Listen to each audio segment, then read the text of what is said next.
सोनी चिड़िया का एक प्यारा सा आम का बगीचा था। सोनी चिड़िया के बगीचे से हर रोज आम चोरी हो जाया करती थी, इसीलिए सोनी चिड़िया बहुत ज्यादा परेशान रहती थी। फिर सोनी चिड़िया अपने आप में बात करती है और बोलती है, मैंने आज तक जंगल में किसी भी पंछी को अपने बगीचे से आम खाने के लिए नहीं रोका, लेकिन फिर भी कौन ऐसा बदमाश पंछी है जो मेरे बगीचे से आम चोरी कर ले रहा है और बहुत सारे आम तोड़कर नीचे फेंक दे रहा है। ये बात तो मुझे पता लगानी ही पड़ेगी, नहीं तो मेरे पूरे बगीचे का आम खत्म हो जाएगा। ये बात सोचने के बाद सोनी चिड़िया उड़ते उड़ते अपने आम के बगीचे में जाकर छुपकर बैठ जाती है। थोड़ी देर बाद ही कालू कौवा हर रोज की तरह उड़ते उड़ते उस आम के बगीचे में आता है और आकर आम के पेड़ के ऊपर में बैठ जाता है। फिर कालू कौवा इधर उधर देखता है तो उसे कोई नहीं दिखाई देता है। लगता है आज आम के बगीचे में कोई नहीं है, ये अच्छा मौका है, आज मैं सारे आम तोड़कर नीचे फेंक दूंगा।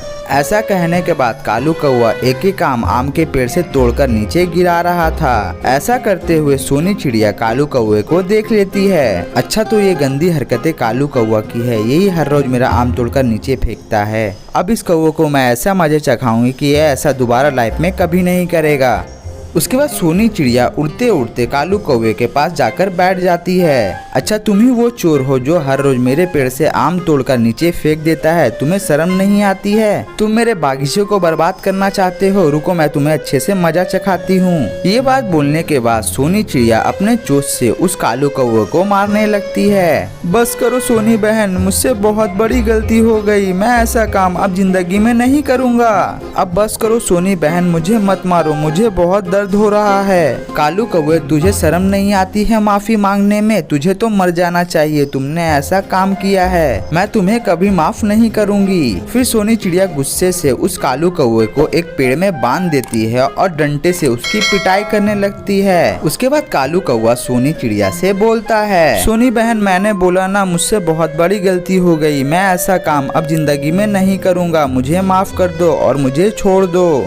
तभी सोनी चिड़िया का गुस्सा शांत नहीं होता है और वो डंडे से लगातार कालू कौवा को मारती रहती है। तभी उस कालू कौवा का छोटा भाई वहाँ पर आ जाता है। सोनी चिड़िया कालू कौवे के भाई से बोलती है, अच्छा हुआ तुम आ गए, ये देखो तुम्हारे भाई को, यही मेरा पेड़ से आम तोड़कर नीचे फेंकता था।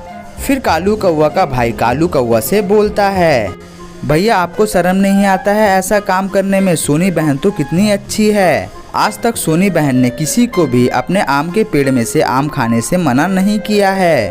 फिर कालू कौवा को भी अपने गलती का एहसास हो जाता है। सोनी बहन, मुझे मेरी गलती का एहसास हो चुका है, मुझे माफ कर दो, मैं ऐसा काम अब जिंदगी में नहीं करूँगा। उसके बाद सोनी चिड़िया का गुस्सा शांत होता है और वो कालू कौवे को छोड़ देती है। फिर कालू कौवा का भाई सोनी चिड़िया से बोलता है, सोनी बहन, आपका बहुत बहुत शुक्रिया, मैं अब गारंटी लेता हूँ कि मेरा भाई अब ऐसा काम कभी नहीं करेगा। उसके बाद कालू कौवा सुधर जाता है और ये कहानी यहीं पर समाप्त हो जाती है। और ये कहानी से हमें ये सीख मिलती है कि हमें किसी का भी नुकसान नहीं करना चाहिए।